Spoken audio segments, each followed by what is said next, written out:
15th, 2018. We will begin with an invocation. There isn't anyone from the Cedar Foursquare Church here that was sent to fill in for Pastor Pete, is there? No? Then we will have an invocation from either, from Chief Phillips, and then the Pledge of Allegiance will be led by Mike Schertz. Our kind and gracious Father in heaven, we are thankful for this beautiful day. We're thankful for the moisture we've been given and for the tempering of our local fire season. We're thankful for this free country we have to live in, for the opportunities it affords us, and for the opportunity it affords us to meet together in this city council chambers to discuss the needs of our community.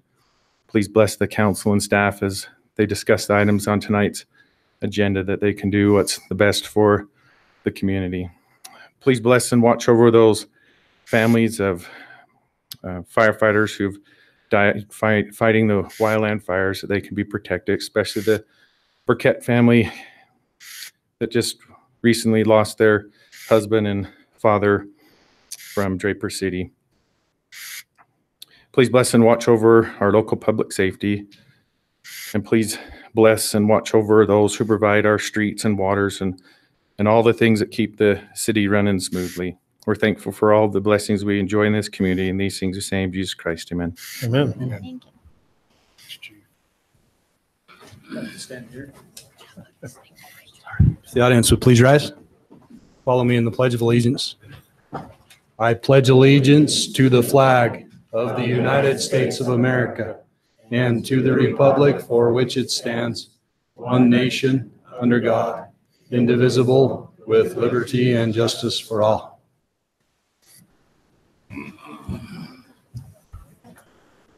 Thank you to our fire department for beginning our meeting. We will now move on to our agenda order approval. I make a motion that we accept the order with the exception of item number 6, which we need to delete from tonight's agenda. Second. All in favor? Aye. Aye. Okay, we will now move on to council business. One thing, well, actually I have two. Mayor, I want to thank you.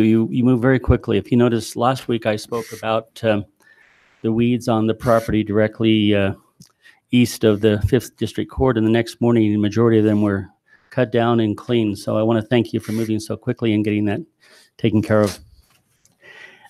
Secondly, I would like to find out if we can have staff work with the state. I guess we need to do whatever's necessary to get the proper traffic count or whatever on Center Street. We need to seriously look at a crosswalk there, particularly at the intersection of 100 West and Center. We've had a number of near misses. I witnessed one today of someone dodging the traffic coming to and from the Shakespeare Festival. So I know it's a state road, and I don't know what we need to do exactly. I was told we'd have to have a traffic count done. So I want to see what we do to get that moving forward. Right. Are there any other council items? Okay. Then we will move on to staff comments. There are staff comments. Can't see anyone. I don't know of any. Okay. Then we will move to our public agenda with our public comments.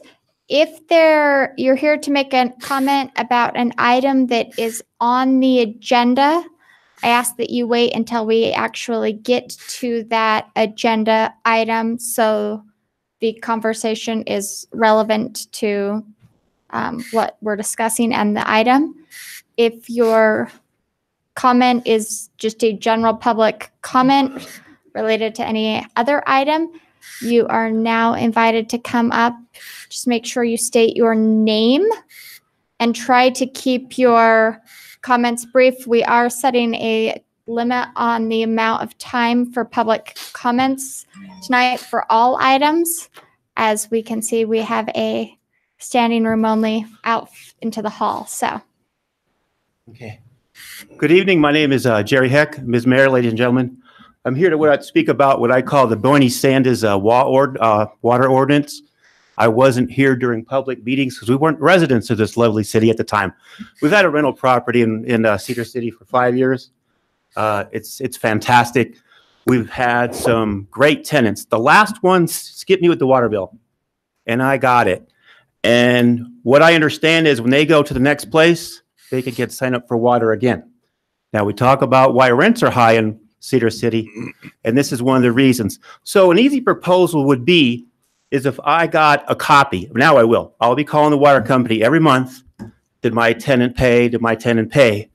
But it takes me a little more time and you a little more time. So I'd rather you just have a deposit for people moving to town and sign up for the water department. Thank you. Thank you so much.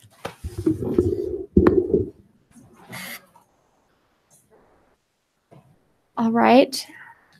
Is there anyone else here to speak on an item not on the council agenda?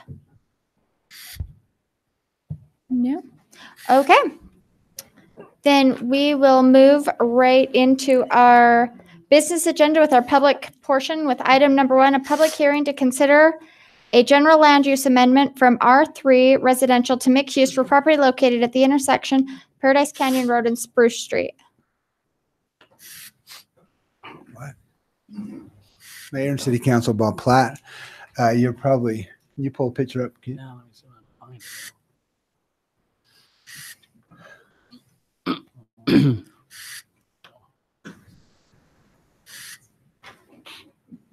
A picture is worth 1,000 words. That is true. It's one you can update.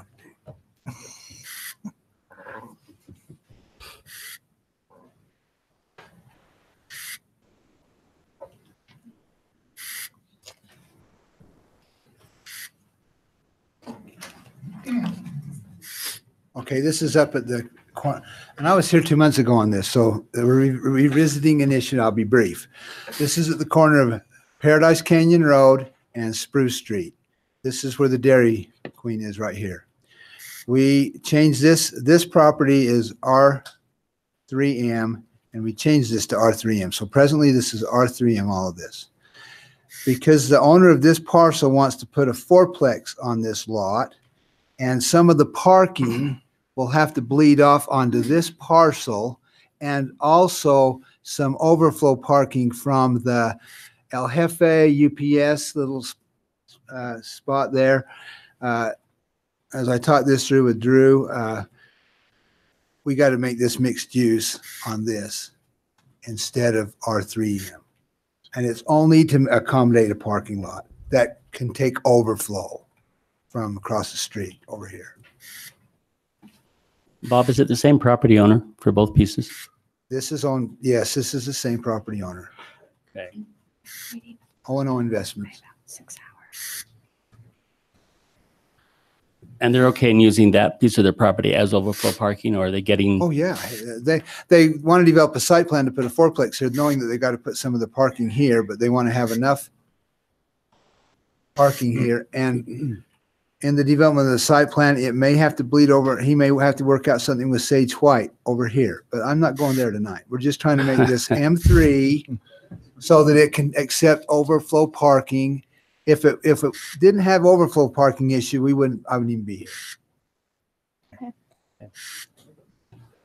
Thank you. Are there any additional comments, questions from the council?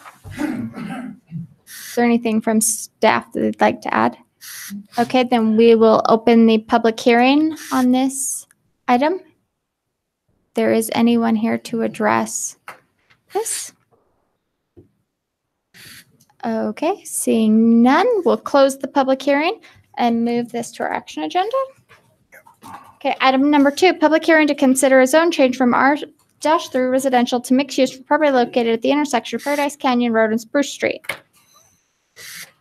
Same thing, yeah. This is a formal request to make that zone change. MU, excuse me, mixed use. Is there anything council has questions on? Anything staff has questions? Anything? All right, then we will open our public hearing on this item. If there's anyone that would like to address the council? Seeing none, then we will move that onto our action agenda as well.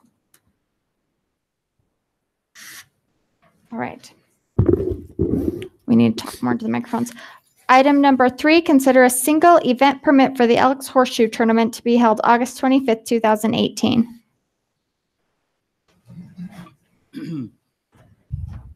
Mayor and council members, my name's Candace Howes. I'm with the Elks Lodge, and it's horseshoe tournament time, if you say yes.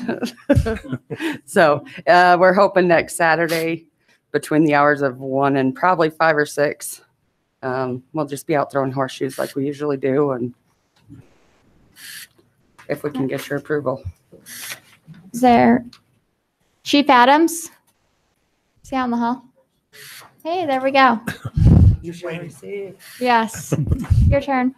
Chief Adams with the Police Department. We've reviewed the application. We appreciate what she does for the community and for us. All right. Does the council have any questions? We good with this going on the consent? Yes. All right, thanks so much. Thank you. All right. Item number 4, public hearing to consider abandoning a portion of 800 West. Arlo Fossum with Go Civil Engineering. So yeah, what we have before is a portion of 800 West.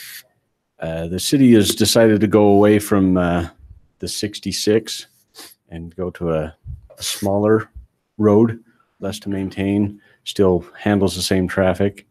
So they're going to abandon a portion of this, and we have already found a loving family willing to take that in. So, don't worry about where that land will end up.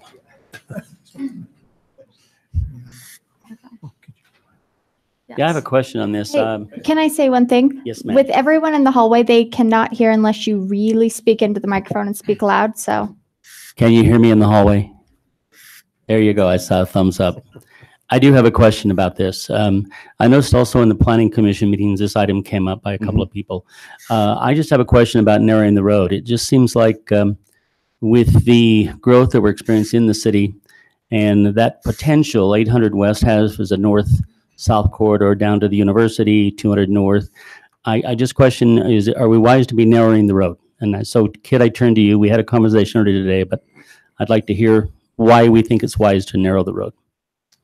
Well, like we discussed in the last city master plan change that was done, I don't know, 4 or 5 years ago, there was a change done to the street master plan to go ahead and narrow this street. It was felt like that based on traffic counts in that area that the road could be narrowed and still handle the amount of traffic that it needs to handle now and in the future. We've already improved part of that road to the 55-foot width down on right where it intersects with Coal Creek Drive. And, you know, when you go down there and see that width, it's got plenty of width for parking on both sides and then 2 lanes of traffic. So we feel like it's an adequate road for road width for any projected traffic it's going to see. What is that projected traffic? Have we done any kind of traffic projections on? Is it 800 cars a day, 2,000 cars a day? It's around, if memory serves me right, as far as what our roads are designated to hold as a master planned road.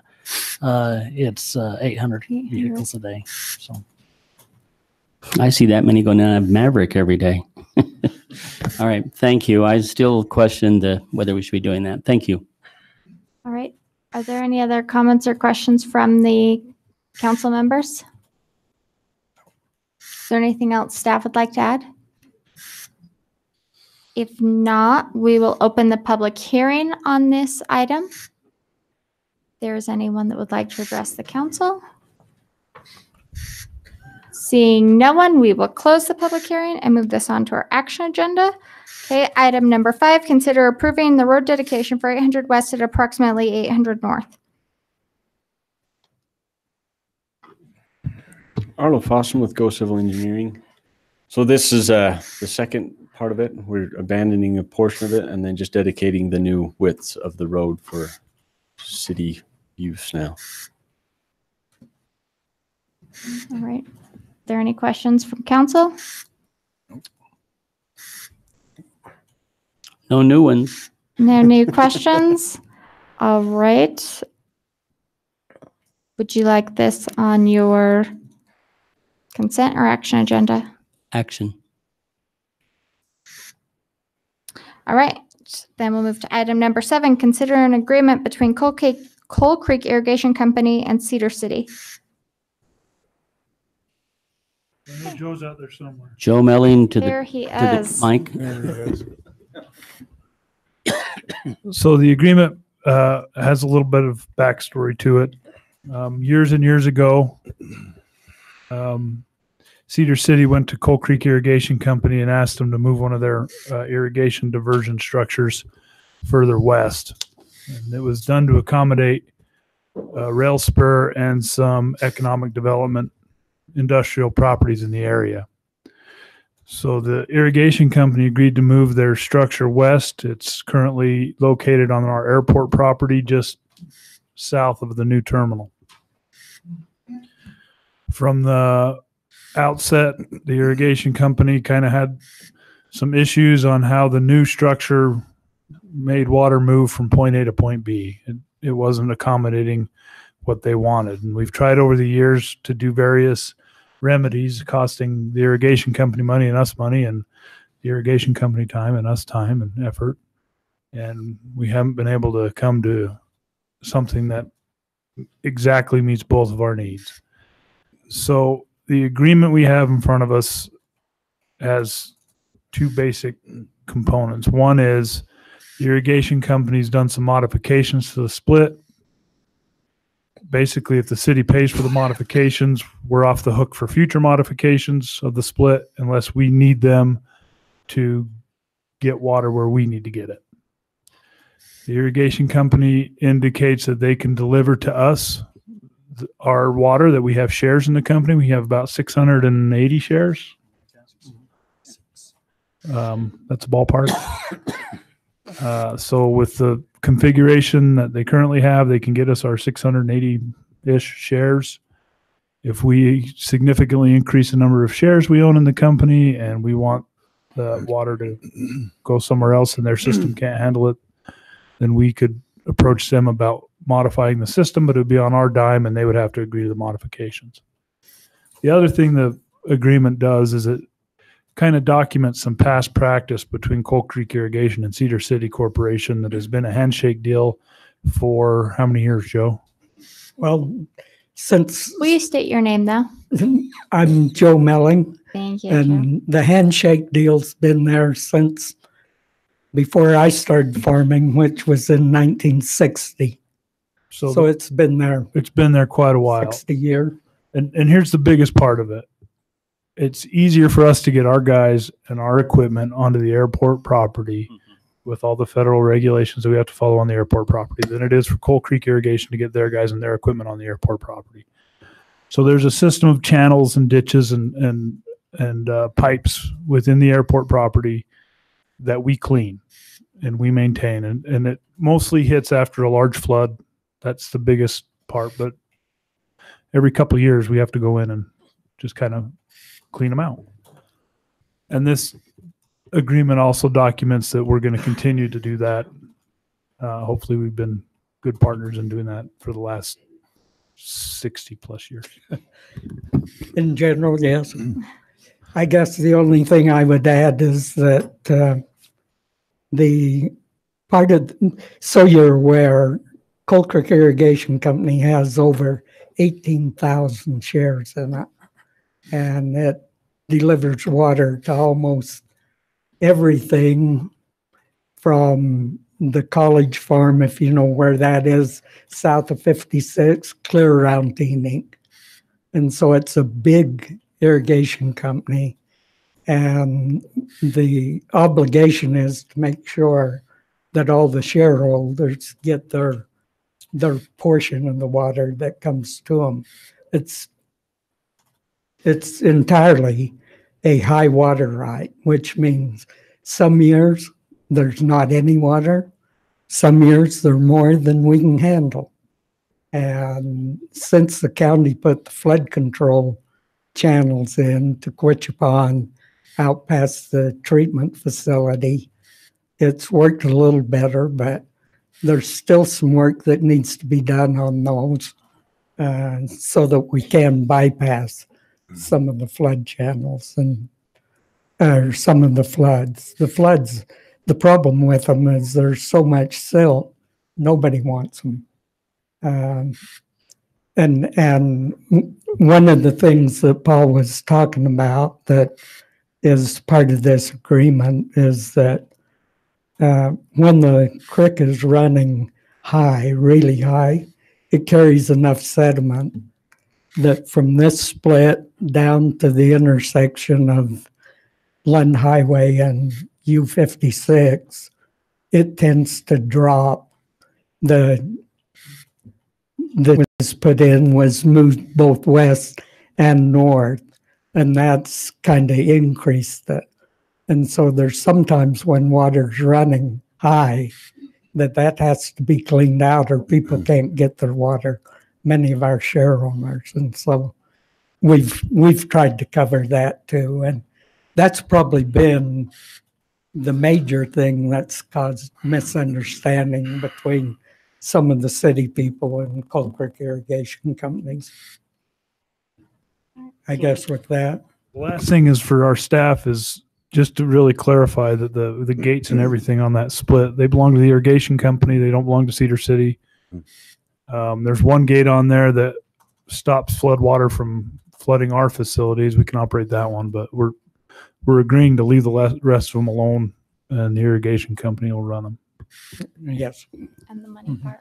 Kid, are we still looking to core drill that cap so that we can get the sufficient water over our recharge basins? No, not at this time. We'll see how things work during the next runoff season. I'm not sure that'll be necessary and probably won't be until we get a good water year.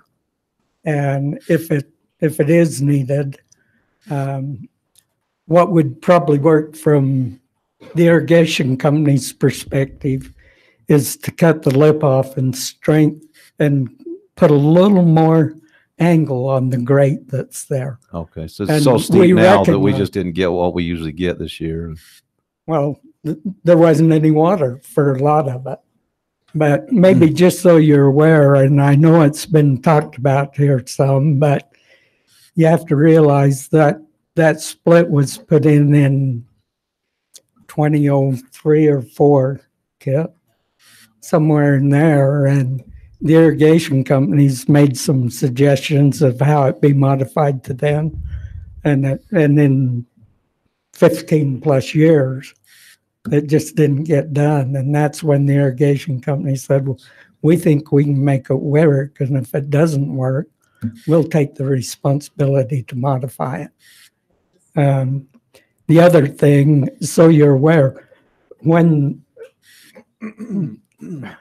we have shareholders that have to have water go past there, and a lot of the time, in the winter especially, if it's cold enough that it's freezing up and going out of the ditches, then you guys' pond in the airport's one of the few places that we have to put the water.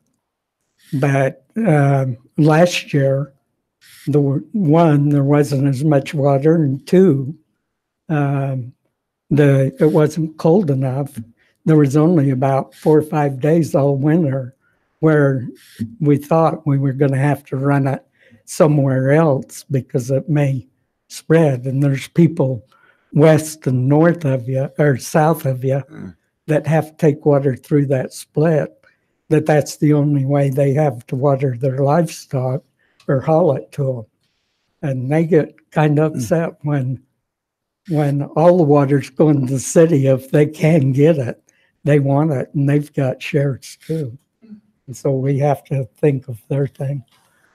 One of the unfortunate things, and I was about not to say this, but if you've dealt with water much, you fast learn that a good stealing ride at the head of the ditch is better than the best water ride at the bottom, if somebody isn't there controlling when people take that stealing right. And that's part of what the misunderstanding's been. So does the 600 acre feet give us It's 600 shares. or 600 shares, I mean, does it give us about the 1,800 feet we've typically recharged in the wintertime, Kit? I'm not sure. This year, Coal Creek Irrigation Company, for their 18,000 shares, it looks like it'll receive about 6 to 7,000 acre feet. And that's so 10% of that's roughly a little less than 10% is all your shares would be worth. All right. Are there any additional questions? There was an $11,000 cost. Can you just describe for us what that accomplishes? That's the cost incurred by the irrigation company to go in and modify that split over the last, On their I don't know, It was done over 8 this months. past So winter. that's what. That's are what we would agree to reimbursing them. reimburse them To for. reimburse them. That's the proposal. Was that where they changed the angle of the grate, Kit, to try to keep the Yeah. debris off it? Isn't that what they did, Put a Joe? floor. It just on seems it. like when they did that, the velocity of the water cascades almost past where we used to get it and get it over to our recharge basins. So, and that's when Kit was saying they might look at cutting some holes to get a little bit more, but I understand what you're saying, Joe. So. But long term, I think it'd be better to modify and cut that lip back a little bit. Right. Are there additional comments, questions? If not, are we good with this going on the consent? Yep. Okay, Thanks, Joe. thank you. Thank you. Okay, item number 8, consider a cooperative agreement between SUU and Cedar City to build and maintain a disc golf course in Thunderbird Gardens area. Hi. Hi, how's it going? My name is Jason Ramirez. I'm the Assistant Vice President, Dean of Students at Southern Utah University, representing Danny Strand with the IIC with a proposal to add a third disc golf course to Cedar City. Part of our concern was we understood that the Thunderbird Gardens area is a high vandalism area, and adding traffic to an area that has high vandalism will help a lot with that. In addition to that, although we have 2 great courses, the other way that we can help is having a more family-friendly course. Three Peaks and Ironside are wonderful courses, but at the same time, they're for a very high caliber player. And having a shorter course that is more family-friendly to get youth involved would make much more sense in our mind. In addition to being locally or much closer to town where kids could ride their bikes to it and be able to play. So that is our proposal. So we, in the past, I don't know, 5 or 6 years, we've worked with BLM on this property to clean it up a little bit. BLM's put in some rail fencing and kind of leveled out a parking area for a trailhead. They have a number of mountain bike trails in the area. They're very supportive of this idea. They think it would bring more good folks into that area to recreate. The only other, so the one part of the agreement is we'd let them use our land to put this up.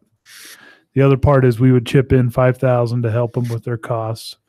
And the last part is SUU would agree to buy the disc golf course, install it, maintain it, and run it. And that's about it. So I have a couple of questions. Yes, sir. Number one, is there a fee for this to charge for the use of it? And if there is, who collects and how are the fees distributed, et cetera? Sure. Nope. Typically with disc golf, the only fees that are associated with the game is you buy your own discs. And so it would be free to the public, free to use. It's what makes the game great. Okay. And then maybe the second question is, what about the road leading into it? Will it be improved somehow for vehicles at all? Because it's kind of rough there a little bit. We have no plans on improving it right now. Disc golf at your own risk. Yes, sir. Very dangerous sport. No, I think it's a great idea. I assume someone has drawn up the plans of where it's all to be located and how and et cetera, right? Yes, I can leave the course map for you. Yeah, and it's in the packets. My computer died. Well, the map of all that's in the packets. And Thank you. So do you access it like on the road by the golf course or from like the canyon road? No, you would access as if you were going up to the golf course. Okay. And then it's a dirt road basically that leads Okay. you up past there. I wasn't sure with what we had, where it actually set. Yeah, the Southern Utah Disc Golf Association is about 150 members strong. And so it would bring traffic up here. We would look to host tournaments at the site and bring people in. Okay, thanks. Are there any additional comments, questions? With this going on the consent? Okay, item number 9, a public hearing to consider an ordinance restricting short-term rentals in the R1 zone. Okay, do you want to make comments first, Tyler? We're gonna. Just maybe a little background, something similar that I provided at Planning Commission. So back, it was early April,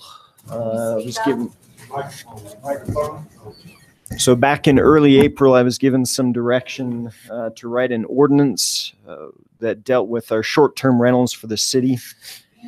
Part of the direction I was given was to just make sure we had something on the book. So we were requiring them to get a license and we could make sure we were collecting our TRT tax.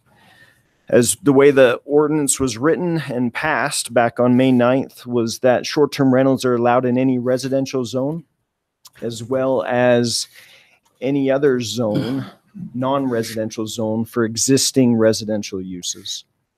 Since passing that, I've had some discussions with the Kennys.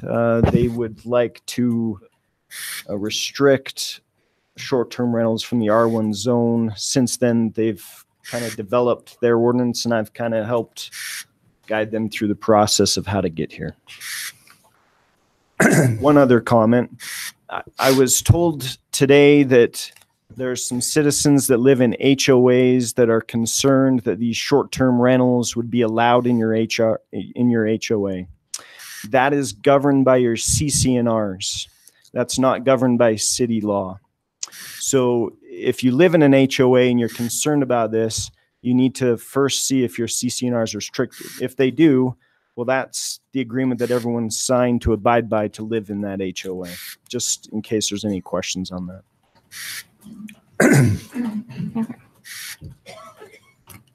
My name is Eric Vogt. I speak on behalf of a group of homeowners in the Royal Hunt Ridge subdivision. We remind people that do not live in R1 zones, these issues do not affect your ability to continue renting as you are.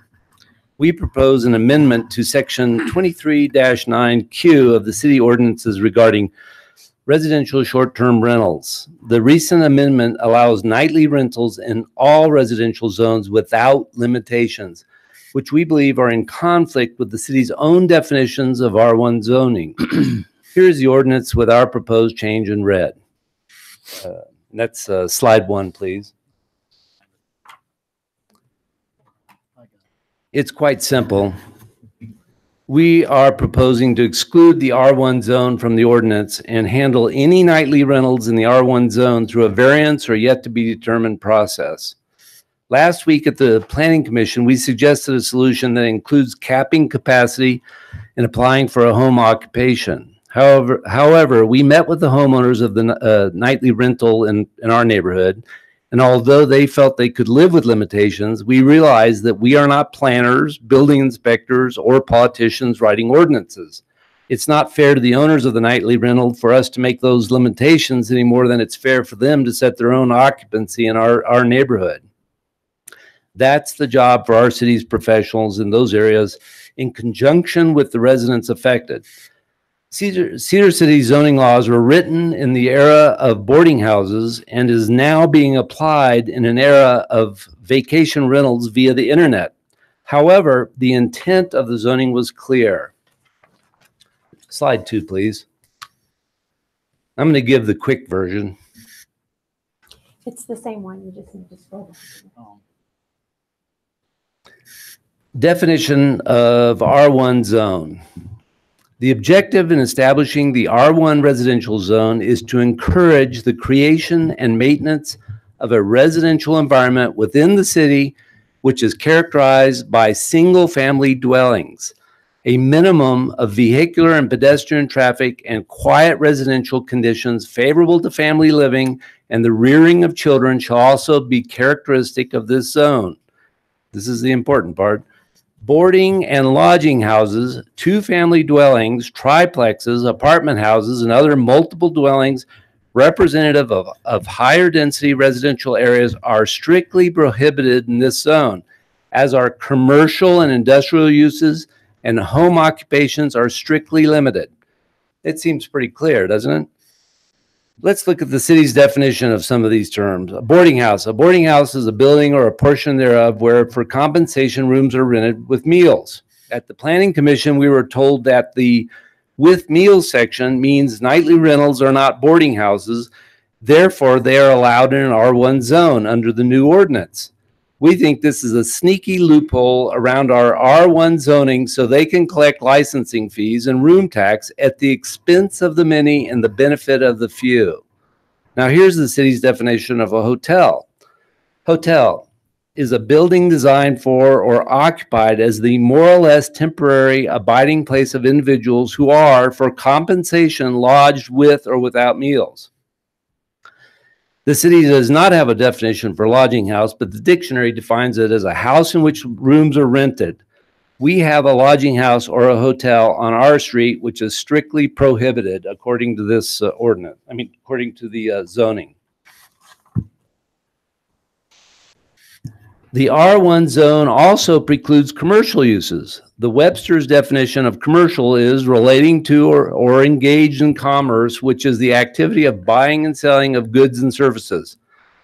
Recently, a couple purchased a large house in our neighborhood and has aggressively advertised it on most of the vacation rental websites. The Airbnb listing that I have here in my hand states that there are 29 beds with extra beds of floor mattresses and pullouts for an average of $580 a night, thus yielding a potential gross monthly income of $17,400. Please look on the internet. You can look up at the available dates and their prices. This is a significant commercial enterprise, regardless if the owners occasionally stay there and regardless if there's full occupancy or not. According to the owners, it is not a hotel, but check-in is after 3 and check-out is at 10. The situation has resulted in issues with traffic, garbage, parking, fire ban violations, noise, and safety concerns. Until you have lived next door to a vacation rental of this scale, you can't appreciate how this has destroyed the peace and harmony of the neighborhood. Slide 3, please. We had the bus disgorge the entire contents of the bus into the house. The neighborhood is in an uproar. We must resist the temptation to vilify the owners of the house because, in fact, they are smart, nice people who saw an opportunity created by the city and took it. They, too, are caught in a controversy created when the city wrote this ill-conceived short-term rental ordinance in pursuit of fees and taxes, disregarding the clearly stated intent of the R1 zoning.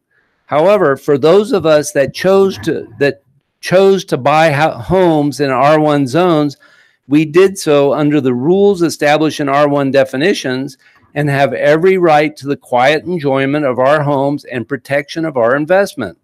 For most of us, in addition to being where we raise our families, our home is the single biggest investment that we possess. This situation affects our ability to sell our homes and depresses our home values.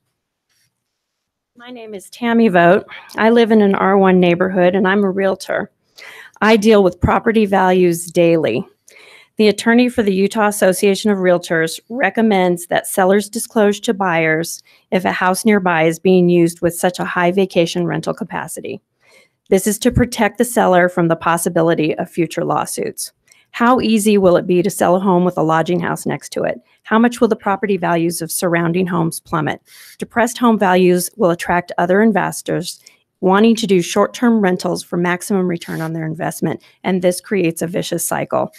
The situation is a political sleight of hand by which the city is trying to trade the equity in our homes for licensing fees and occupancy taxes to benefit the few at the expense of the many. As we walked around Lay Hill talking with neighbors about what was happening on our street, people were incredulous. I heard multiple variations of, they can't do that. This is a residential zone. If you can go to slide number 4, the next one. This is a map that shows the R1 zones in the city. It shows their relative size to each other, and it shows the number of Airbnbs in those neighborhoods. There's 27 Airbnbs in the city right now in R1 zones. You may think that this is isolated just to our street, but in fact, of the approximately 200 Airbnbs in the city, 27 are in R1 neighborhoods. Except for the one on our street, most have little impact on their R1 neighborhood. But consider this, there are 23 homes for sale right now of the same bedroom count, which is 5 bedrooms, and sufficient square footage to be turned into a small hotel in R1 neighborhoods. How many of those will be bought specifically for nightly rental purposes when there is this much money to be made? And is any of these homes for sale next door to you? What about the vacant lots in R1 neighborhoods? Someone can build a 10-bedroom house for nightly rental purposes with a potential occupancy of 50 people and completely circumvent the city's building codes and zoning using the existing ordinance queue. It would need to be built to the standards of a hotel if the true intent of the building was declared up front. The construction requirements, the parking requirements, the fire safety requirements, the health department inspections, and more would all be circumvented to the detriment of our city. When the city has no limits on short-term rentals, people will not limit themselves when there is this much money to be made. The planning office tells us that the R1 residences comprise about 10% of the total residences in the city. However, R1 neighborhoods are sought after for this type of activity because of the investments that we put into our homes. So the potential for loss is also the greatest in R1 neighborhoods. The time is now to enact necessary changes to the residential short-term rental ordinance. With the creation of vacation rental internet sites, investors are purchasing homes and converting them into short-term rentals throughout the city. This is only the beginning.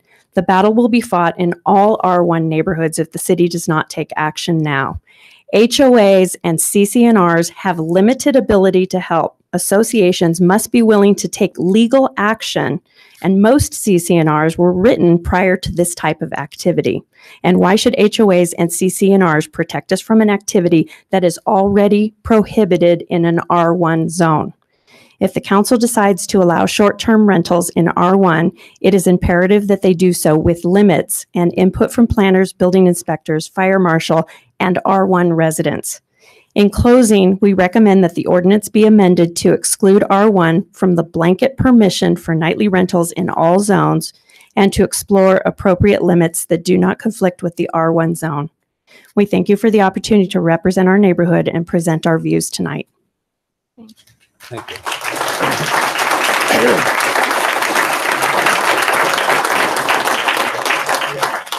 We will let, does the council have any comments or questions before we open the public hearing on this?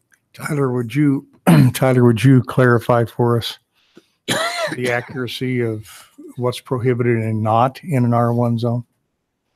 So the definitions of a rooming house. So in chapter 26, article 1, there's definitions that define how we then interpret the rest of chapter 26. Chapter 26 divides a boarding house, that was stated here, a place that provides meals. That a short-term rental, from what I'm used to, does not provide meals. It provides a place to stay. I don't believe we can put a short-term rental under that definition to prohibit it. The second use that's prohibited in the R1 zone is a rooming house, which as defined would be individual rooms that are for rent. Or board, sorry, what was that? Lodging house, which would be the individual rooms. Again, that doesn't fit a short-term rental. Now, in full disclosure, these definitions were written, who knows, 20, 30 years ago.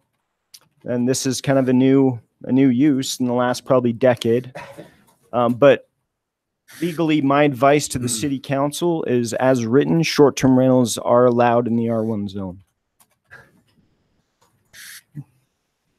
Okay. Does the council have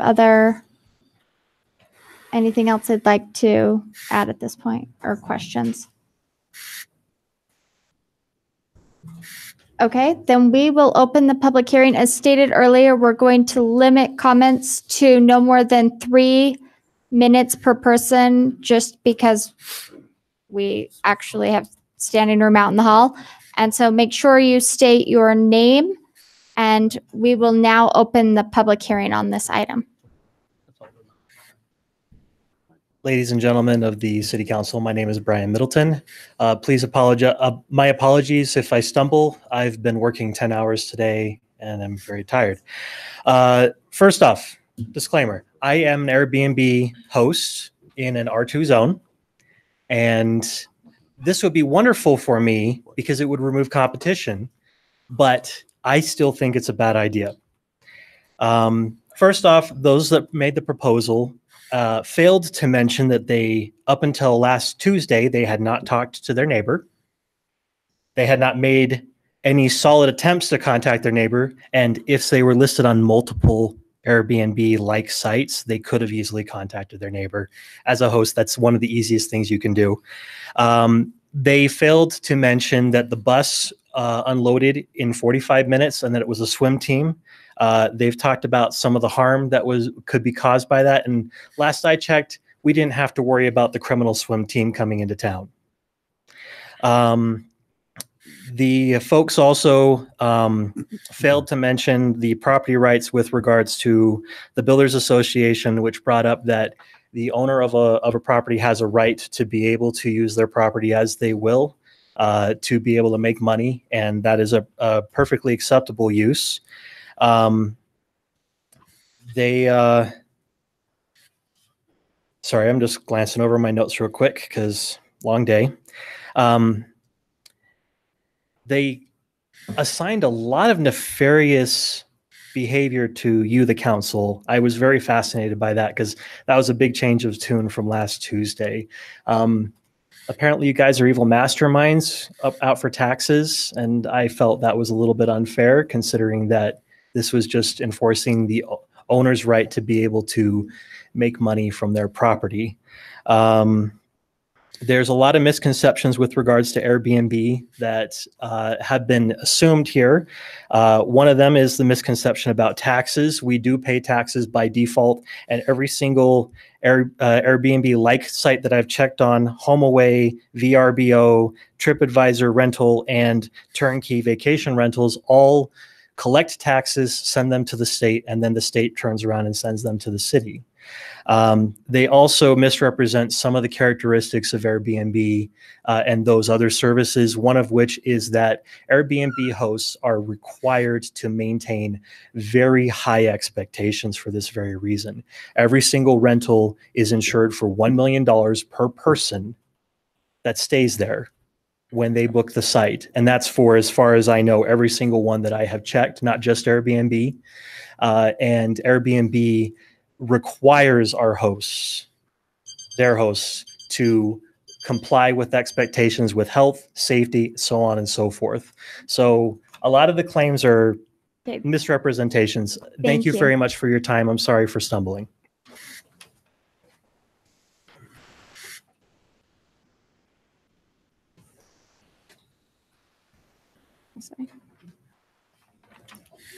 Hi, ladies and gentlemen of the council. My name is Donna Sheddick Johnson.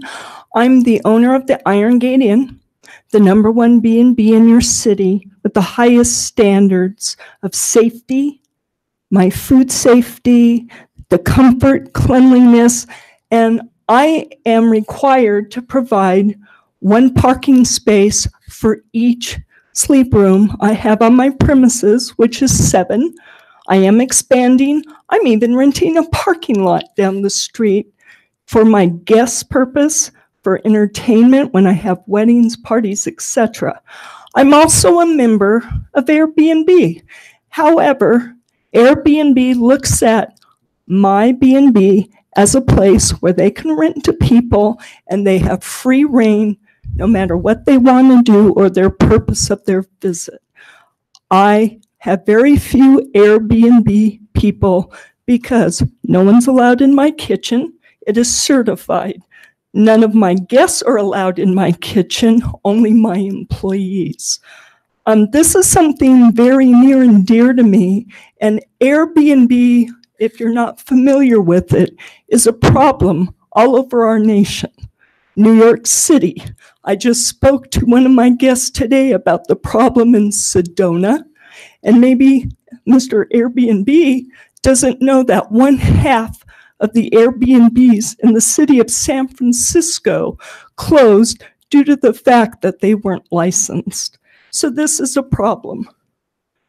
I happen to be on a commercial piece of property in a mixed commercial residential neighborhood. So therefore, I am operating a legitimate lodging organization within the specific requirements of a hotel or whatever you want to call it. I also make sure that my sidewalk is clean, that my street front is free of traffic, litter, etc., which I think is part of the concern of the community that is in question. I have plans for emergency evacuation posted on the back door of my room. I have a fire. I'm not required because of the age of my house to have a fire suppression system. However, I have a very high end fire system. And what it does is it will monitor CO, smoke, and fire. I'm just really worried about what this will do and lower the standards of all lodgers of our community. I'm also on the board of directors of the Iron County Hospitality Association. Thank you. We're going to have to. Thank you.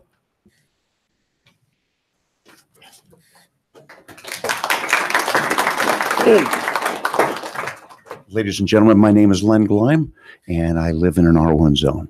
First, thank you for listening. To just give you a little background, new to Cedar City, just came from California, overregulated, all kinds of problems. I just retired from the Fresno Police Department after 37 years.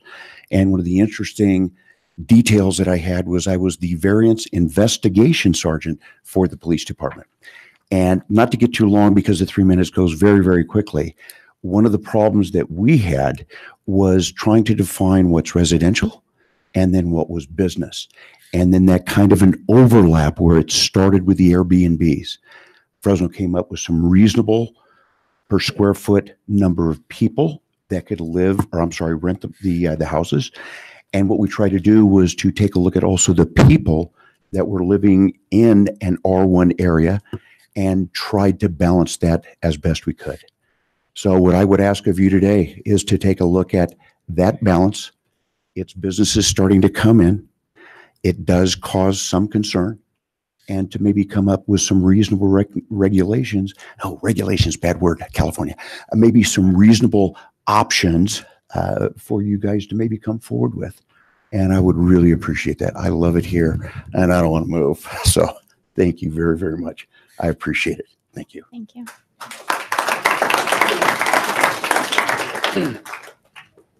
Hello, I'm Cheryl Walser, and I live in an R1 neighborhood, and I really liked the definition that was presented before, and I think it really strongly represents the neighborhood that I live in. It's beautiful, it's quiet, and I have no complaints about it. It's wonderful.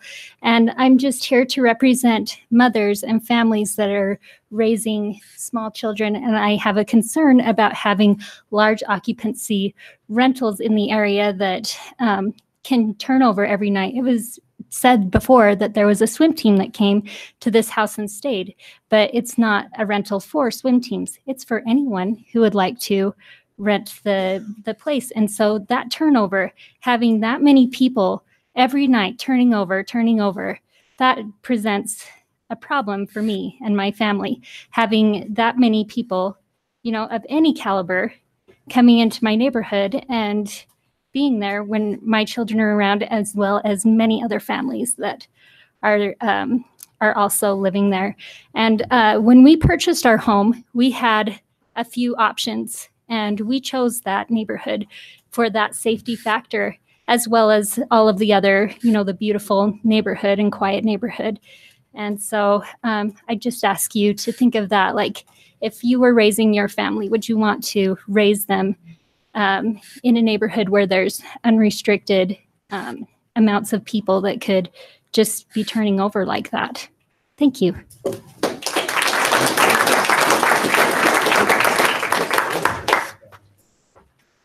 Hi, I'm Don Oswald. I live up in the R1 zone, but I'm basically here representing my business. I manage 2 hotels in town.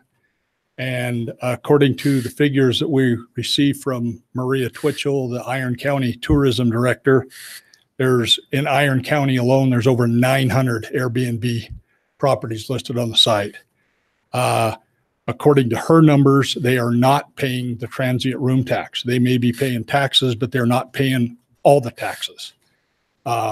We have parking restrictions everywhere except for these type of places. I think it's totally unfair, and we need to level the playing field and make it fair for everyone. Thank you.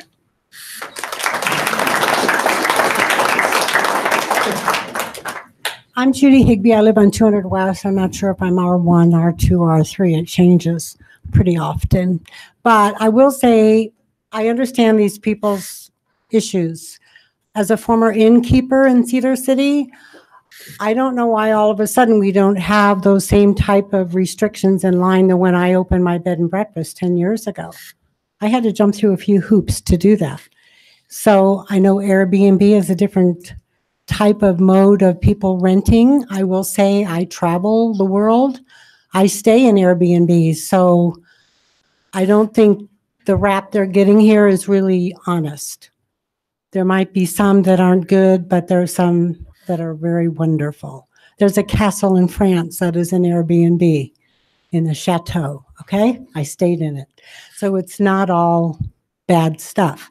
But what I would say, if you consider this, which I'm sure you will, carefully, that either we do it for the whole town or we don't do it as far as restrictions.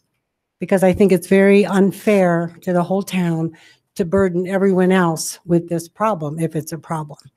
I think it's somewhat discriminatory to take one part of town and set it aside. So either we do it or we don't do it. That's my recommendation, my thought. Thank you.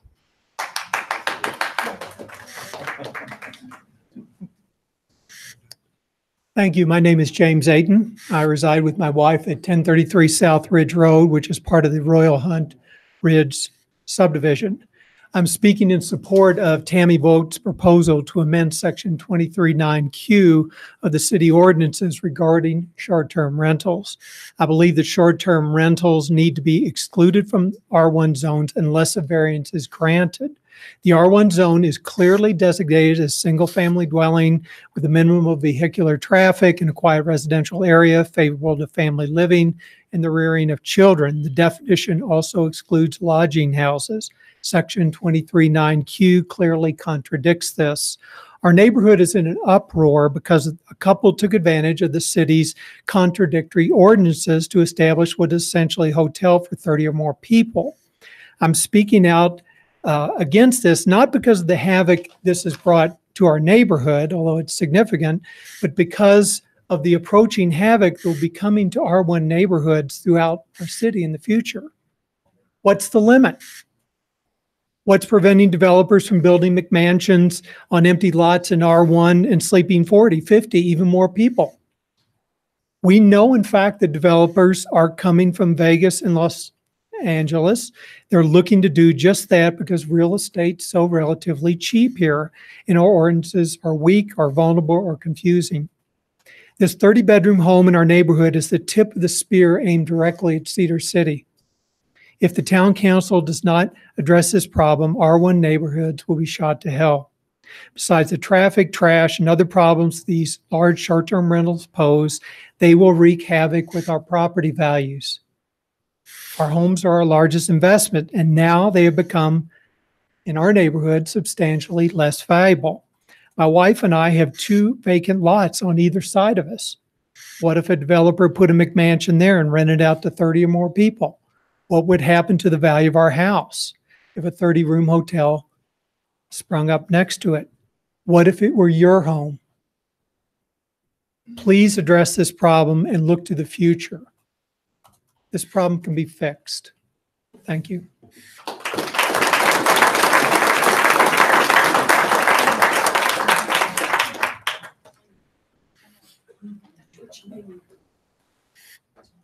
Hello, my name is Debbie Gleim, and I live in an R1 neighborhood.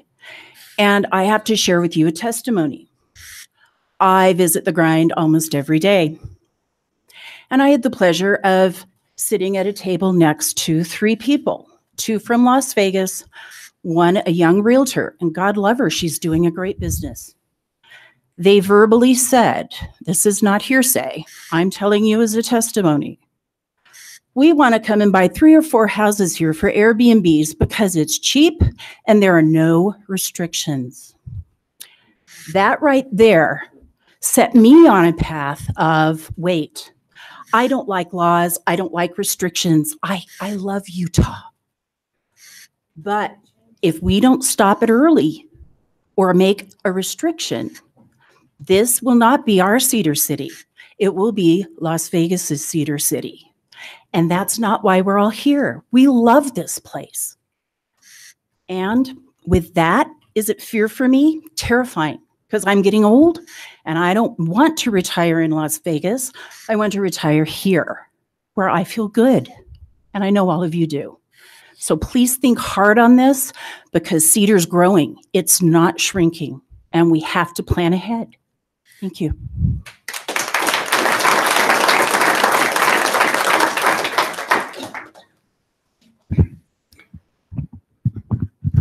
My name is Brad Green. I grew up in an R1 neighborhood. There was lots and lots of cars, lots of parking problems. People were raising families. We waved at our neighbors. We asked them for a cup of sugar. These are all things that have been quoted as being problematic up on Ridge Road. I understand why hotels might have a problem with Airbnb.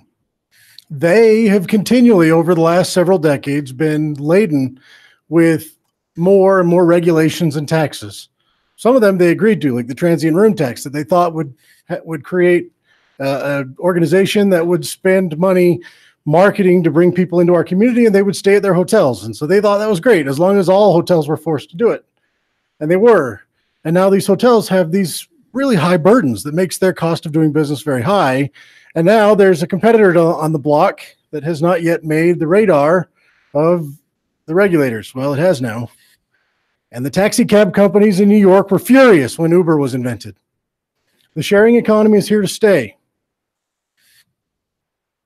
If you've ever taken an Uber, you realize it's a superior product. It's classy. You maybe could still get a cab. Smells of BO and air freshener. And it's probably more expensive. And you don't know that going into it. Airbnb is a classy thing. Is there problems sometimes? Are there problems? Absolutely. Absolutely. Although the problems cited 2 weeks ago at the Planning Commission were problems of a family reunion happening by the owners of the property. They were waving at their neighbors. They were talking loudly, and there was cars everywhere. That's what happens when we have big families. Welcome to Utah. Lots of us are Mormons. We have big families. The problems that do exist from short-term rentals exist in every aspect of city life. And there are ordinances for them, nuisance ordinances. There are ordinances for after-hours noise. What do they call them? Quiet peace or something. Anyway, disturbing the peace. We have ordinances for weeds and garbage. We have ordinances for parking on sidewalks and on the grass.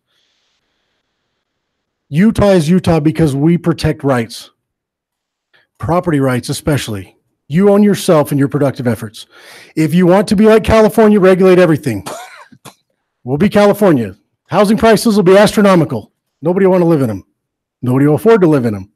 I lost 2 employees this week because they can't afford housing here. They're taking their money elsewhere, but people from Las Vegas are bringing their money here and giving it to our builders to build properties that they can use as vacation homes.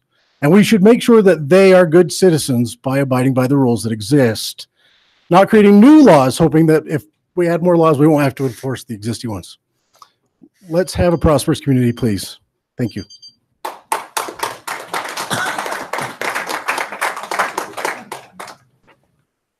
Hi, I'm Todd Christensen. I live in R1 residential area. I have a house that I've been trying to sell for 3 years, and it meets the description that I've just heard. And who knew you could make that kind of money? But anyway, I have the solution. No. My house is something I took a lot of pride in, and I take a lot of pride in that neighborhood and all my neighbors. And trust me, I probably could sell it for somebody who wanted to do this, but my name would be mud with all my neighbors. They all have small children across the street on each side of me and everything else. And I take too much pride in that neighborhood to let that happen. I also have a home in Arizona where they do let that happen right next door. And it's a nightmare. They're up all night. They're there for just a short period of time during spring ball. They make a lot of noise. They're running all kinds of fire pits and lights and everything else, and it's a nightmare. And I have no problem with restricting or allowing a little bit of rental here and there, additional income for some people, but to be able to take a whole house like that and turn it into a hotel destroys that neighborhood. I strongly disagree with that, so I would recommend you consider that. Thank you.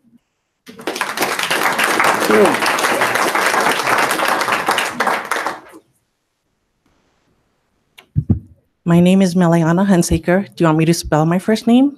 Is it for the record? Probably. Yeah, you can if you want. Meleana Hunsaker, Hunsaker. And I am actually a family member of this home that's being looked at. And I'm glad that my family is here. I'm originally from Hawaii, and I've been living here for the last 10 years.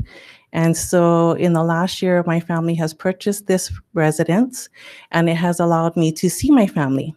My husband has 5 siblings, and so it allows us to be able to see them and my nieces and nephews. We cannot regulate how people multiply and replenish the earth. So if you want to govern this, I think you'll have a hard time trying to figure out how to regulate it. But knowing that my family's from Hawaii, and if I were to look for an Airbnb for us to stay here in Cedar City, and I've looked, I would actually choose this one because my family lives at sea level. They wouldn't be able to handle going to Bryan Head and doing anything because that's too high of an elevation. So they wouldn't be able to enjoy the outdoors. And when I look for lodging, I also look for a place that we can all sit together and that we can all eat together. And this Airbnb accommodates all 27 of the family members that we have from my side of the family. That's not even the Hunsaker side. It might be able to hold 30 people. It does not have 30 rooms. It only has 5.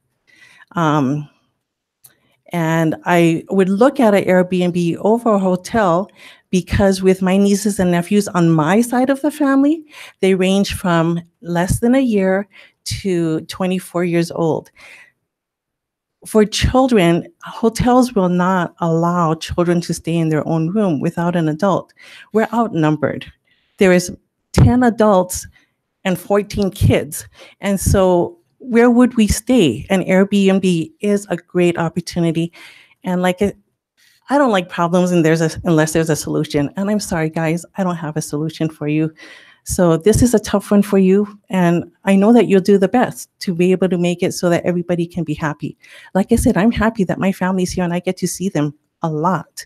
And there's a place that we can all be together and enjoy each other's company. Thanks.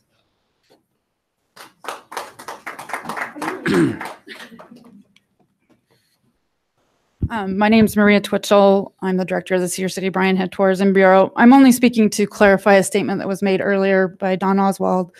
So yes, we have identified 900 plus Airbnb short-term rental properties in the county. The difficulty that we have is that we can't, it's hard for us to track who the owners are and if they are being compliant. Now, under Airbnb, because of an agreement with the state of Utah, collects the tax on their behalf and remits it. But they don't remit it with their name on it. It just comes from one lump payment from Airbnb. So, so we're not sure who is submitting from the Airbnb. However, the other kinds of short-term rental agencies like Home and Away, they do not have an agreement with the state. And so it is up to the homeowner or the business owner to remit those taxes. And so on the reports, we have to try and figure out who they are and then match them up with the state tax number. So, but I just wanted to make sure that that was clarified. So thank you. Thanks.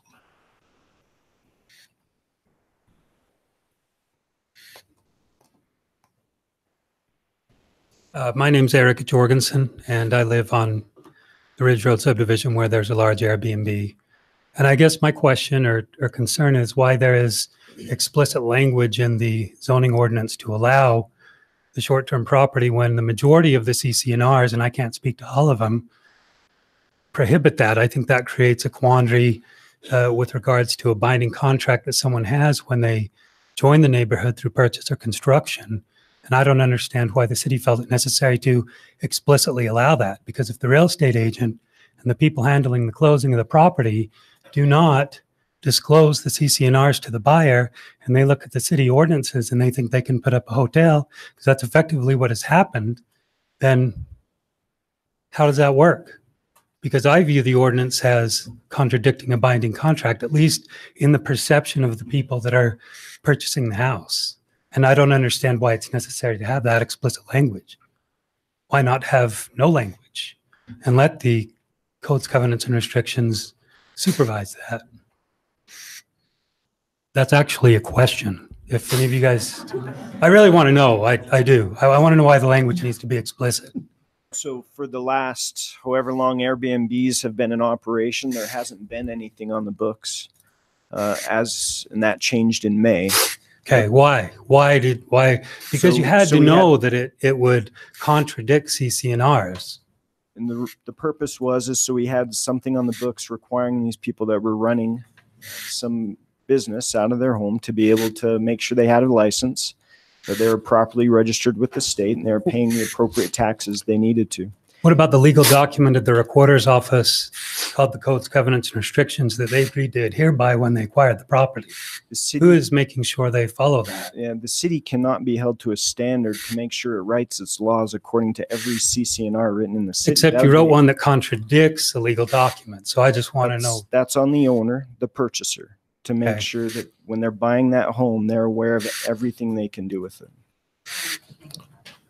Let me clarify a little bit on that, because I've been digging deep into this, and as far as the county can tell me, because this was what I was researching because I work with HOAs on a daily basis. Royal Hunt subdivision has no filed CC&Rs. Yeah, they do. It's filed with the county recorder's office. No. Yeah, they do. I used to be the IT director at Iron County, and I pulled it off their website a month ago. The recorder just emailed me at 2 o'clock this afternoon and says there is no CC&Rs for Royal Hunt subdivision. There is for Royal Hunt Clubhouse, which is a PUD underneath your subdivision. But that's all that's filed with the county, because I've been checking on Well, I've got the document stamped and notarized by Dixie Mathis, and I can send you a copy of it. Yeah, I'd like to see it. Okay. So would the county, probably. Okay, thank you. Thank you. Thank you.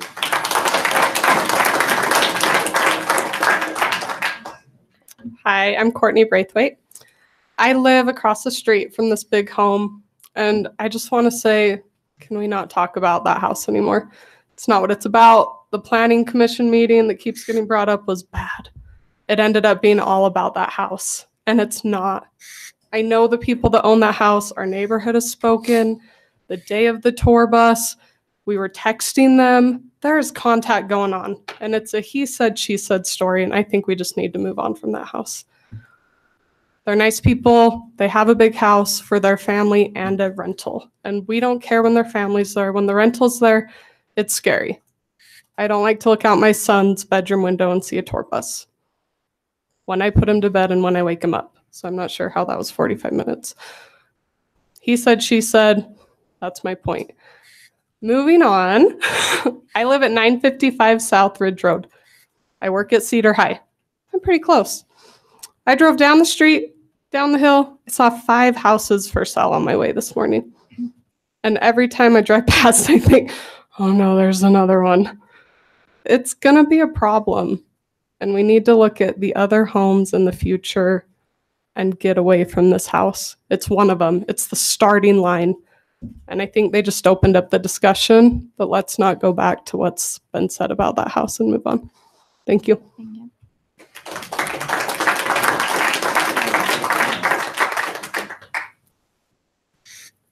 Hi guys, my name is Robert Ennis. I just ran some numbers in the hallway. She made a great point. This is a whole lot of he said, she said.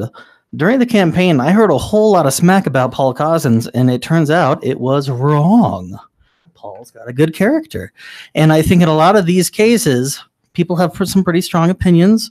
And I would like to motion as a group that we still be neighbors at the end of all this. Okay, so I ran the numbers. Average rental price is $109 per night. Let's just look at those R1 houses. If we're guessing, okay, the proposed legislation was a maximum of 9 guests with the people living in the house, owner occupied. 9 people is a lot. Maybe we could move that up to 12. Some people do have really big families. Out of those 29, if we estimate half-year occupancy, we're looking at about $5 million and $100,000 coming into the community at the basement. That's good. I like that. And those people are also spending money on our restaurants. I've got friends that run Airbnbs. They are constantly recommending Pizza Cart because everyone here knows that Pizza Cart's amazing. And if you don't, get ready. And likewise, just I would like to propose that we do what's not just good for the neighborhood, but what's good for the community at large. I know this is a little perpendicular to the whole argument, but I would like to advocate for our prosperity there. Okay, cool. Hello, Randy Allen. I live up there in Royal Hunt too. I'm here to say that this is an issue of fundamental fairness. We should be able to have our residential neighborhoods that are not pocketed with commercial entities. And I don't ascribe to the city council any of the just get taxes or that sort of motive. I think they were just trying to deal with a new phenomenon, but we have a democracy and we can continue to tinker with our laws. And I think that's what we're wanting you to do, is to tinker with your laws and get it back to a reasonable position. I really appreciated that they're not saying in perpetuity ban Airbnbs. They're saying let's pull back. We may have misstepped by just saying any Airbnb, because what that essentially does is say as long as it's a house, you can rent it as much as you want with basically no restrictions. I think we can all sense that that is not a tenable way to do this. And so we need to fix our laws. A couple legal points. The city attorney who's great. He said that R1 does allow this. He's only talking about as written now. The proposal is to change the laws. So I'm sure he would agree if you voted in your wisdom to change the laws, that would change that. And you can do that. You are authorized under your offices to do that. Secondly, HOAs, the notion that HOAs can fix this. I'm not speaking about any given subdivision or their specific CC&Rs, but please know that that is a very difficult fix. Some HOAs have CC&Rs that specifically address this and are up and running and powerful and strong enough to do so. Others were written 20, 30 years ago, and like some of our ordinances didn't contemplate this and don't provide the means to restrict this. And you can't change CCNRs like you can ordinances. So these good people of Cedar City are entitled to ask for the zoning law to stick to its original. Read that R1. I mean, read that and feel its intent and ask whether a hotel in the form of a house is really what was intended. So I think we're entitled to fix our zoning laws to get back to what they were meant to be, and we can't just kick the bucket and say, well, HOAs can fix it, because I'm here to tell you they can't always, and often can't. Thank you.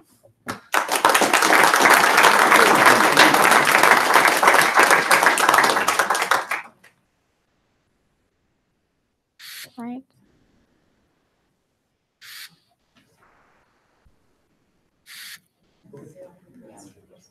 My name is Amy Holmes, and I live in an R1, and I'm also an owner and a host of a vacation rental through Airbnb and other websites like that. And my question is, the numbers that somebody else gave, how many are currently operating in R1s?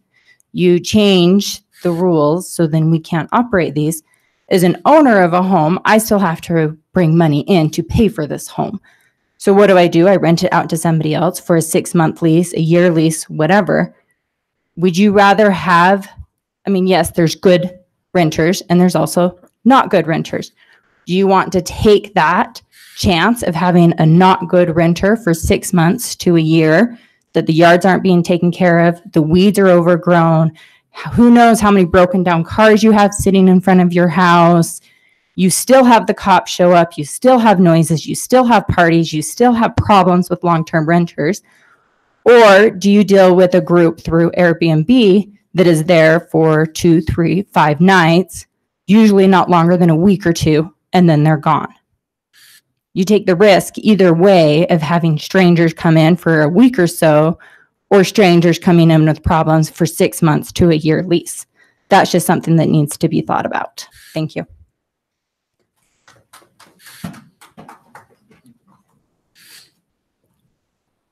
Yeah, my name's Gordon Goodall. I'm president of the Homeowners Association in Mesa Hills, and we do have CC&Rs. And as several people have mentioned, we are working with our attorney to try to address an issue up in our development that's operating in Airbnb. Lots of noise, lots of complaints, police calls, all the things that other people have mentioned tonight are going on, and it's not acceptable for our development. It's not easy to use the CC&Rs necessarily to correct the issue, but we're working with an attorney to try to use the existing language we have in our CC&Rs, which is 20 years old, to try to address this specific issue. But when I look at that definition right there, I just cannot believe that we would allow short-term rentals in an R1 zone. Doesn't make any sense to me, just given the definition that's before us right now. And I hope that the council takes a hard look at it. It doesn't seem fair to the people that spend a lot of money to maintain their properties and to come home at night and have a quiet atmosphere to raise their families in. And allowing this to go on, and who knows where it's going to go if it goes unabated. It's going to get a lot worse, and it's going to be a lot more difficult to correct. So I hope we really take a hard look at this. We can always change laws, and I think in this case we need to do something to protect the R1 zone. Thank you.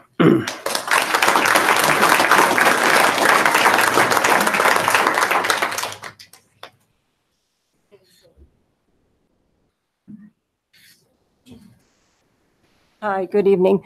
My name is Linda Baldock, and I live at 990 South Ridge Road. I live 3 houses from this grand home. When we purchased our home, this was going to be our forever home and a great place for our grandchildren. I just want the quietness of our neighborhood back.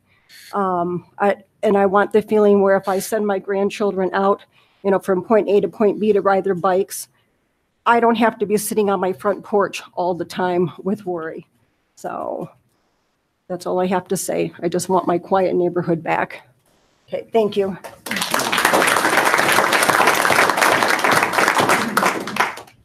Good evening. My name is Elizabeth Woodward. I've never stayed in an Airbnb. I'm not an Airbnb host. I do know people that are hosts, and I know people that have stayed in Airbnbs. And my understanding is that Airbnb requires a very strict policy that the hosts and the guests rate each other after their stay.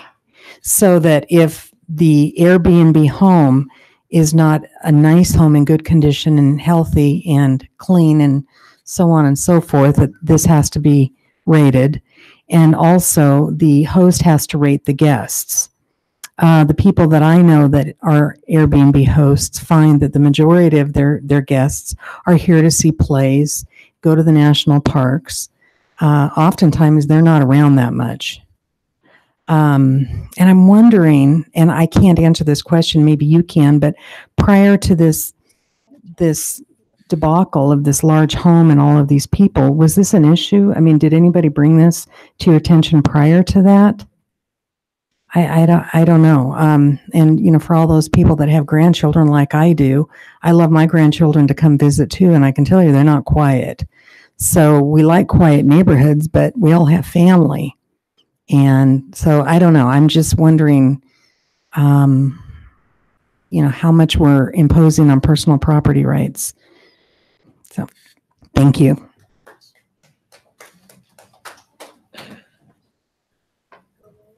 Hi, I'm Tricia Anderson, and I live in an R1 area.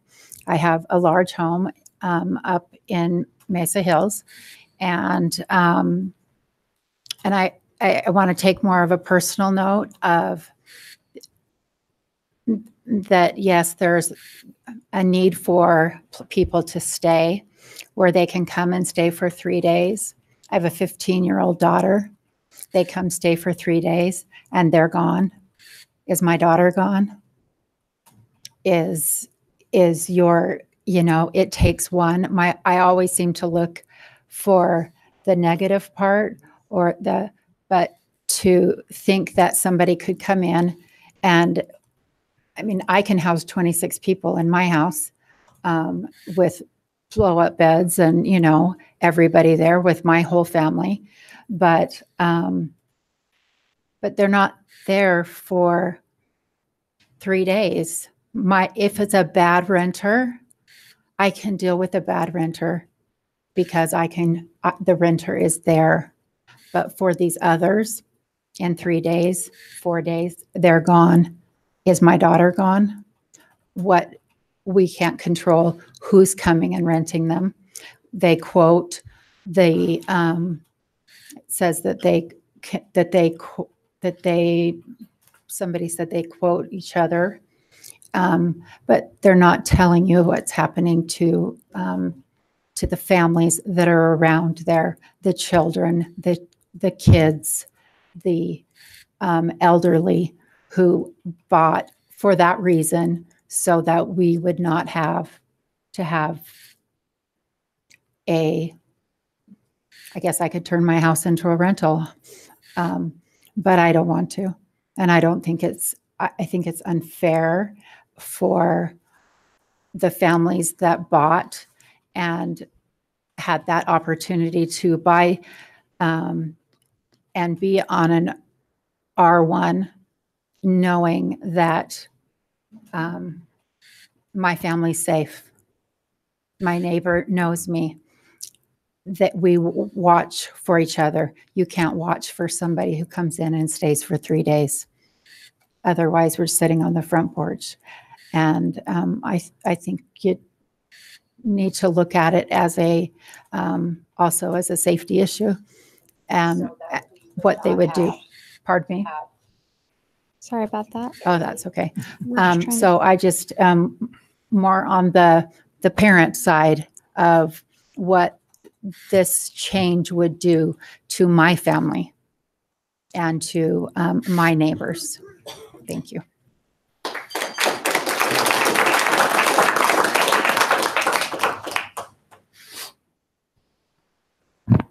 My name is James Howells. I live at 648 South Ridge Road, at the top of the hill. It's an R1 zone. I do not live in Royal Hunt. I live in West Ridge Estates. We have different CCRs. We do not have a homeowners association that I've ever been aware of. We purchased our lot in 1997. I looked at pretty much every open lot in the city for about 8 months before we decided on this lot.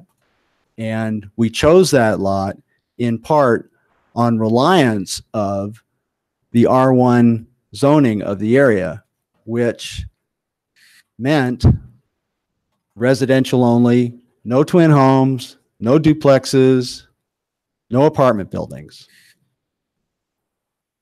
The city changed all that in May when they made a blanket approval of having a short-term rental in any of these zones.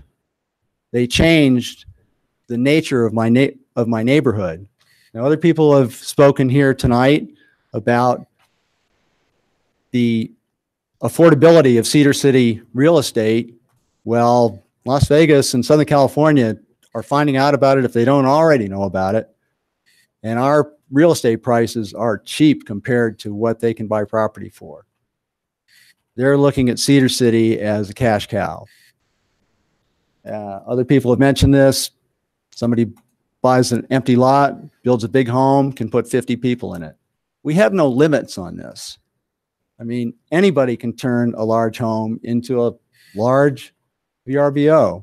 I have a neighbor who has a 9,000 square foot house. How many people could she conceivably put in a VRBO? This is going to affect my property value. This is the largest investment that I have. I don't have a lot of money. I built my house. There was a girl walking up the street when I was building the house, and I was down in the foundation ditch, putting the foundation coating on. She's talking to her friend. She goes, "Oh, I'm walking up Ridge Road where all the rich people live." Yeah, well, okay, I'm not. In any case, I think the city made a mistake by putting a blanket allowance of VRBOs and short-term rentals, which are commercial operations. They're businesses. You can parse a lodging unit or a boarding house however you want to, but these are commercial properties in an R1 zone. And I would ask that the council consider rescinding the permission to have VRBOs in R1 zone, at least until this whole picture can be looked at extensively. Thank you very much. Thank you.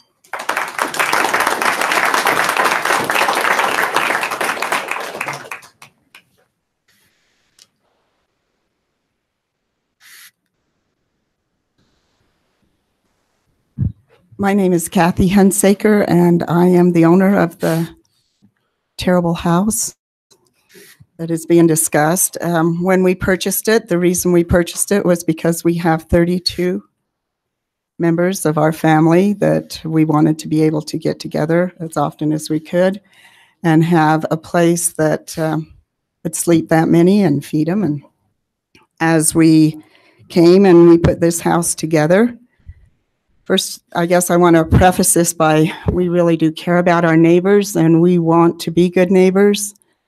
We would do anything for them and we want them to feel safe.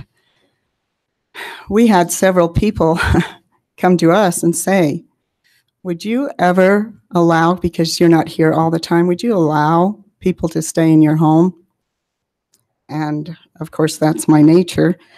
However, I just want to explain really quickly about, I feel like that a lot that is being said about this house is embellished, that it's almost a false reality.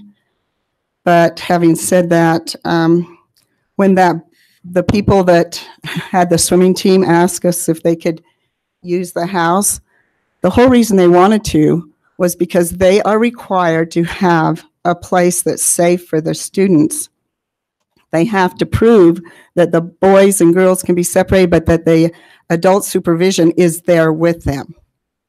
And this is coming all the time. Now, my family, when we go on vacation or we do outings, we have always used this type of a rental and it has been absolutely wonderful. And they are the majority of the time in R1 zonings. And so when people start asking us, would we be able to use our home, we went to the city to see if that was illegal. We got our license, we abide by all the rules. And if you change your mind and you say we can't do it, we will, of course, abide by them. But they are very, very strict with us of how we can rent. The reason we put them on those sites was, number one, so that the taxes would be collected and paid. We wanted to make sure, and that there was a liability insurance. We will govern them, we'll take care of them. We want to make sure that they don't cause problems with our neighborhood. We just had another, most of them are families that come here. We've only rented our house out actually 20% of the time. It's not every single day or every night. Anyway, thank you. I hope that these won't totally go away. When I've talked to my neighbors, almost every one of them said that they've used these. So why isn't it good in our neighborhood? Thank you.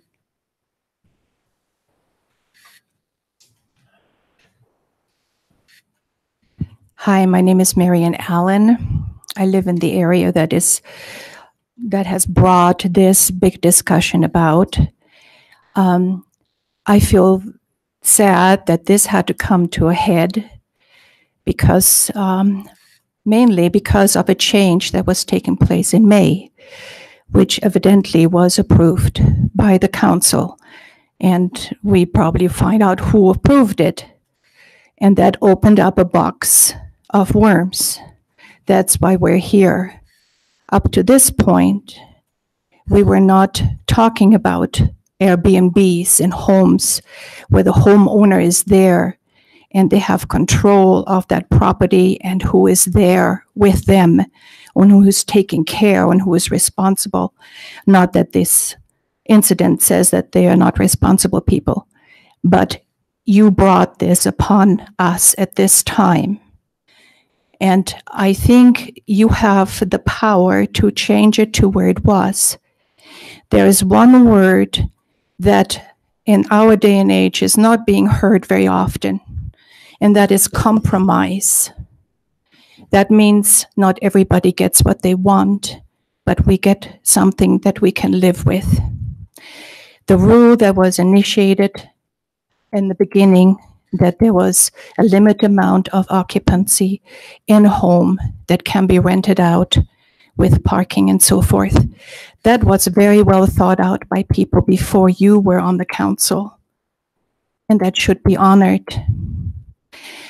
I feel sad that this has come about, and it probably would have come about eventually because our day and time is changing. But you are not powerless, and you can make it work for most of us, for the benefit of all of us. Thank you.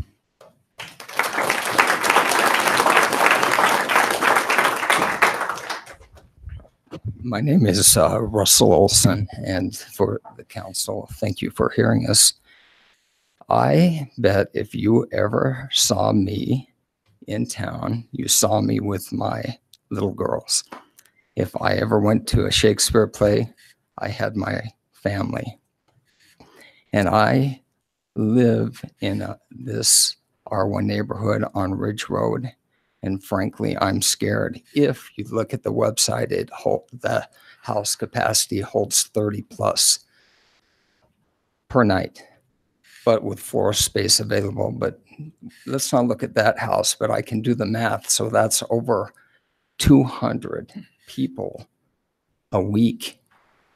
And the volume of strangers that can, in any given population, there are many good people, but there are also some criminally minded. There are also people that prey on children. Now, I don't have any grandchildren, but one day I hope the grandchildren are playing in my yard, and I hope they're not relegated to the backyard only, because, council, if one child is hurt, it will destroy families. And let it not be our family family members of Cedar City, family members who chose an R1 to live in. Please go back to the original intent, because a lawyer has changed a word to collect taxes. It sounds like you guys aren't even collecting room taxes on these. Let's get back to the original intent. The founders, they had a main street.